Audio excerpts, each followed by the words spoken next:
Hello, my name is Dan O'Neill. I'd like to welcome you to my study, Digital Classroom, Impact on Student Engagement. Now this is a research study to determine if digital technology has had an impact on the student engagement of the students in our classroom. Now the modern classroom of today's students that you see is made up of digital natives. Digital natives is a term given to students based on the fact that our students of today know of no other existence besides digital technology. Students of today have always had access to laptops, desktops, tablets, smartphones, and they know of no other time that digital technology has even been in existence. Now because of this technology, it is mandated that students need to be taught instructional material in a system that they understand. That's a digital world. The No Child Left Behind Act of 2001 does require that teachers use digital technology in the classroom to assist students in their learning academics. Now research is needed to determine if digital technology impacts student engagement. Now the purpose of this study is to know if digital technology such as these tablets and smartphones, because they've become so popular with our students in their everyday life at all grade levels, that this technology may have provided some impact to our students. This research study will attempt to examine how the use of digital technology by these students in the classroom have impacted their student learning behaviors. Let's talk about the major problem. The problem appears to be that those students have access to many forms of digital technology. The use of these tools may have adversely impacted the students' learning styles. Has the student been able to make adequate learning gains since the invention or the inclusion of these tools in the classroom? That's a problem that this research study determines or tries to figure out. Now the problem appears that although students have access to many digital technology tools in the classroom, the use of these tools have adversely impacted the students' ability to make adequate learning gains and also the ability to reason on their own. I do have two research questions that I'd like to determine in this study. Question number one, what is the impact on the educational achievement of middle school and high school age students in the public schools that have regular access to electronic devices, such as these smartphones, tablets, and laptops, as compared to their student peers that actually do not use these phones to learn? And question number two is, what are some of the advantages and disadvantages of the use of electronic devices in the classroom? And do these devices benefit our students? Does the benefits outweigh the disadvantages that students may find, such as learning distractions that are caused when students look away from either receiving instructional material to pick up their phone and see what's going on in the world? I would like to highlight a few of the literature reviews that were researched to assist me in my study, Impact on Student Engagement. The first one being digital natives. What is digital natives? Now, digital natives is a term that was influenced by Mark Prensky in his study 2001, Digital Native Digital Immigrants. Again, this refers to the students we have in our classroom that know of no other existence besides digital technology. Now in his study, he actually implies that our students of today's classroom rarely read books. They actually obtain all their information from digital technology through the use of their smartphone. All their information is brought to them electronically. It's very rarely that they will actually even read a book to obtain this information. Now students require a teaching method that incorporates these skills to be able to assist them in maintaining or actually increasing their student engagement. Now here we have a battle that we discuss in this lesson between teachers that actually know of a time before modern technology and the students they're trying to teach.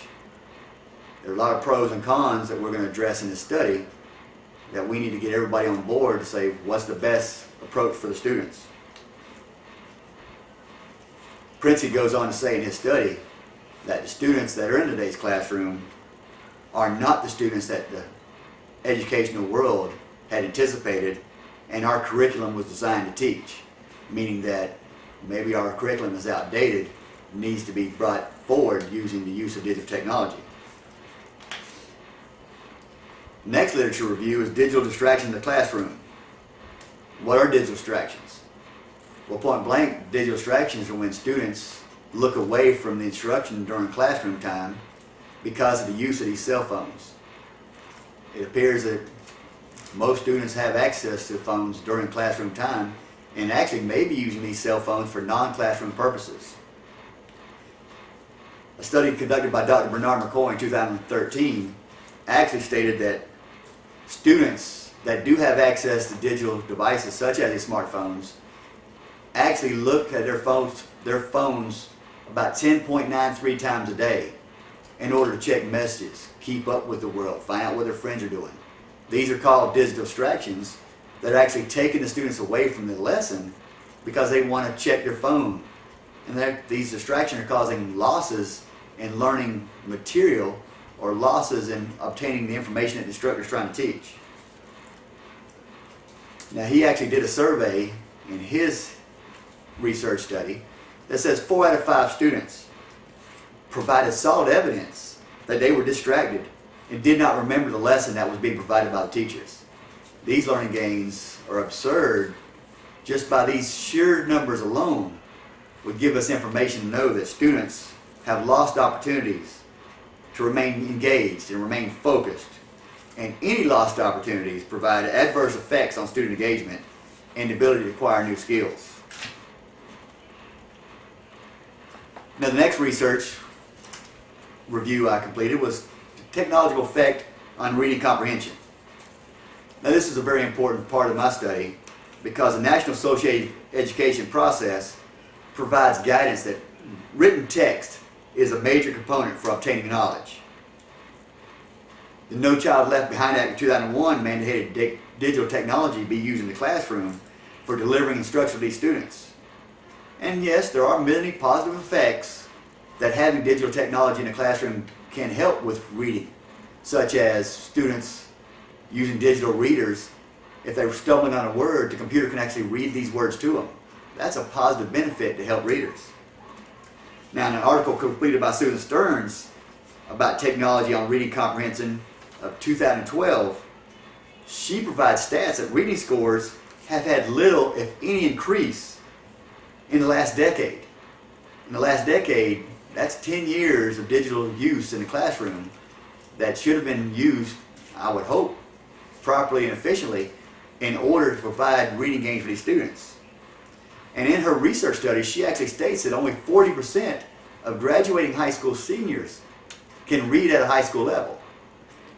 Now, the converse of that is that only 60% of these students cannot read at a high school level. Those numbers are alarming to me, that we'd have that many students unable to read at the level of grade that they're graduating at. Now, with the use of digital technology, struggling readers do face the expectation that let's put them in front of the reading machine and they'll just have the opportunity to learn on their own, which, if you're already struggling, this may not be sufficient.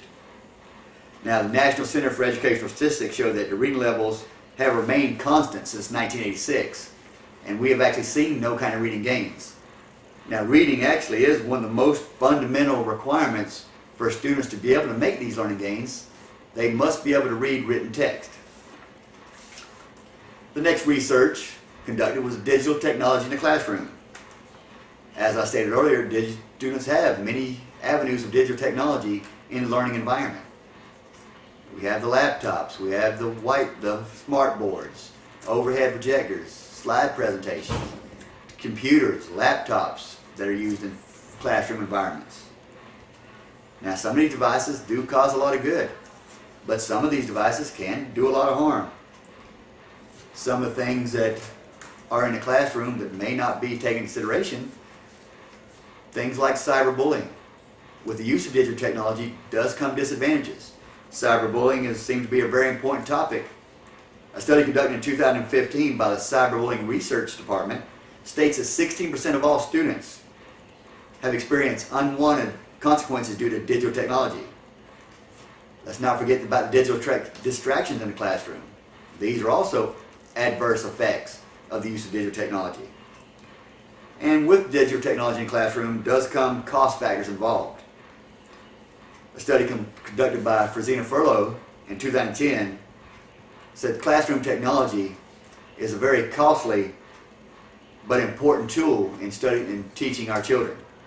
Now this implies that schools may not always make the proper choices when purchasing digital technology. There's times that schools will purchase digital technology and only give it 1 or 2 years to go through and do not let the digital technology run its course to actually have the opportunity to see the learning gains. School will turn around if they don't see the gains quick enough, decide to purchase more technology. Next we're going to discuss pros and cons of technology in the classroom that help in my research paper. As you know, technology is used on a daily basis in the classroom by both teachers and students. Gene Montana provided evidence that these benefits does have consequences involved with them. Now, one of the benefits for students, fast access, able to get information they've never had before. Don't have to travel around the world to see these things. You can bring the classroom from different worlds into the students. For the teacher, many good things can become from digital technology. Grading of papers can be done instantaneously. But what about the consequences? With rapid information, also allows the opportunity for rapid opportunity to cheat or plagiarize other people. This article implies that teachers cannot determine between if a student is doing research or if a student is doing plagiarism. Now, this does lead to an opportunity for teaching our students how to do proper research, but not all information they find online is accurate or reliable. We cannot assume that everything they find on digital technology is factual. Technology can open many doors, but do the doors always provide positive outcomes is what we need to determine. And digital myths about technology and electronic devices in the classroom. Major myth is that the use of digital devices in the classroom will advance the learning process. This has not always been shown to be the truth. In a case study by Tom Butler in 2015, technology has been implemented without any factual evidence that gains have been accomplished by these schools that have implemented it. Now, documented research implies that reading, writing, and problem-solving skills have not increased with the use of digital technology, and lawmakers themselves that actually require digital technology in classroom has fallen victim to this myth. Again, the No Child Left Behind Act of 2001 did mandate that technology will be used in the classroom, which is law that's approaching 16 years of age at this time.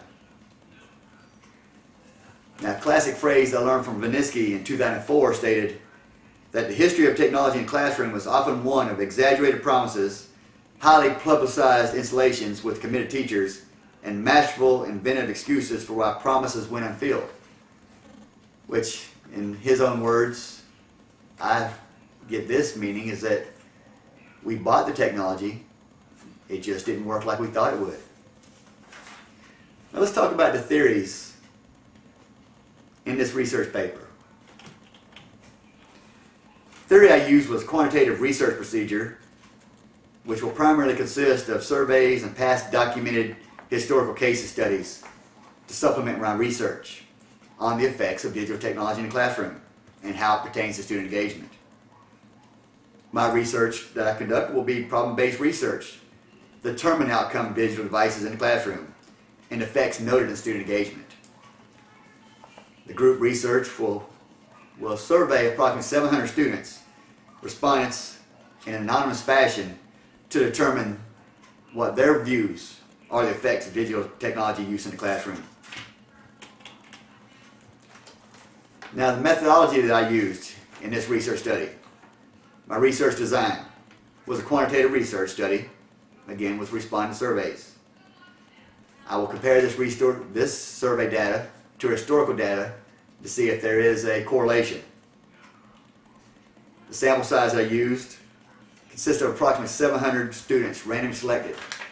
We had a control group and experimental group. The control group would be the students that did not have use of digital technology during classroom time for non-classroom purposes, and the experimental group will be those students that did actually have use of digital technology, such as smartphones and tablets, for use in the classroom at any time for non-classroom use. Now the reason I selected these 700 students, they all actually came from one core class in geometry. 700 students will actually represent 1/3 of the population and will allow me to survey 700 people anonymously without having any information duplicated. This time frame should take about 4 weeks to complete. That gives me time to put together my research staff, because with the surveys, they will have to be prepared, be distributed, collected, and analyzed. The data collection, the surveys will be passed out on a Tuesday, because our research team would meet twice a week on Tuesdays and Thursdays. Tuesday discuss what we will do, and Thursdays when we pick up the surveys on Wednesdays, how to put the data together. We selected Wednesday as a random day of the week, in the middle of the week, to allow for more students to be present, to get as many students as possible in order to complete our surveys. The surveys will be delivered on a Wednesday to students, and the survey should only take about 15 minutes to complete.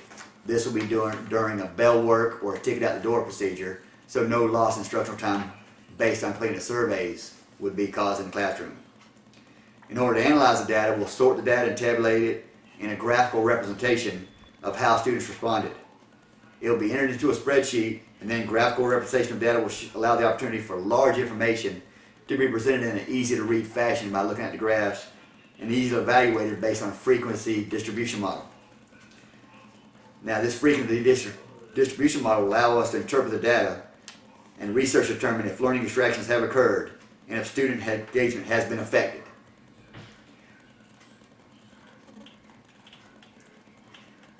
Now this includes my portion of the research study.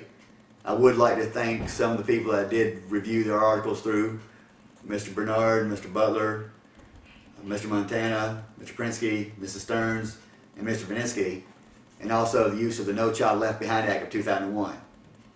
I want to thank you for the opportunity to present my research study, Digital Classroom Impact on Student Engagement, to you. And if you have any questions, I'd be more than happy to answer them now. Thank you again. Have a great day.